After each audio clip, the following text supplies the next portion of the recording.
तिमीहरूले आफ्नो 3 घण्टा बर्बाद गर्न नपरोस् भनेर मैले गरेँ and here is why I regret.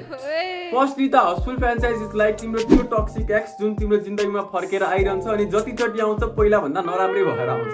So spoiler नदिकन Housefull 5 लाई डिस्क्राइब गर्नुपर्दा $69 बिलियन भएको एउटा मान्छेको डेथ हुन्छ एउटा शिपमा अनि सबै सम्पत्ति चाहिँ आफ्नो छोरा जोलीलाई दिनु भनेको हुन्छ। अनि प्रब्लम के हो भन्दाखेरि जोली नाम गरेको 3 जना मान्छे त्यहाँ आइपुग्छन्, अक्षय, रितेश र अभिषेक। यिनीहरूको क्यारेक्टरको के ऱ्यान्डम एस नाम थियो मलाई याद नै छैन हौ। यहीबाट मुभी सुरु हुन्छ अनि मुभीको पर्पज भने त्यही एउटा किलर फाइन्ड गर्ने हो। मुभी सुरु हुन्छ एउटा शिपमा अनि सकिन्छ पनि त्यही शिपमै। अनि बिचको पार्ट इन्स्टाको त्यो ब्रेन रट रिल हुन्छ नि त्यसैको एक्सटेन्डेड भर्जन जस्तै छ।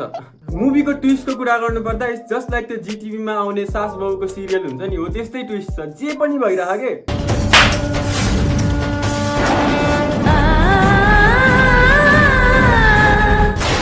अनि यो फ्यामिली मुभी हो भन्दै सपरिवार बोकेर जाने सोचेको छौ भने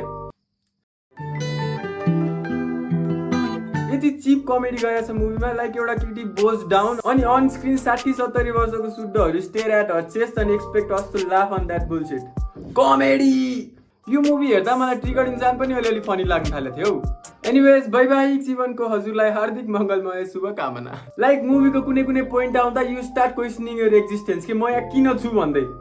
त्यही अक्षय कुमारको कमिक टाइमिङले कहिले कहिले हँसाउँछ अनि I kind like the music vibe of this movie. त्यति हो पोजिटिभ, अरू त खासै मलाई केही लागेन। अब रेकमेन्डेसन त के दिनु, यसै घर बस्न लास्टै नै झ्याउलाइरहेको छ एकदमै कामै केही छैन भने हेर्न जाऊ अनि तिमीलाई थाहा हुन्छ घर बस्न नि कहिले त रमाइलो हुँदो रहेछ। त्यति हो। अब लाइक फलो के सब्सक्राइब हुन्छ क्यारे गरेर जानु। धन्यवाद। रातिको 8 बजे पसिनै पसिना भयो, कति चाहिँ गर्मी बढेको यो।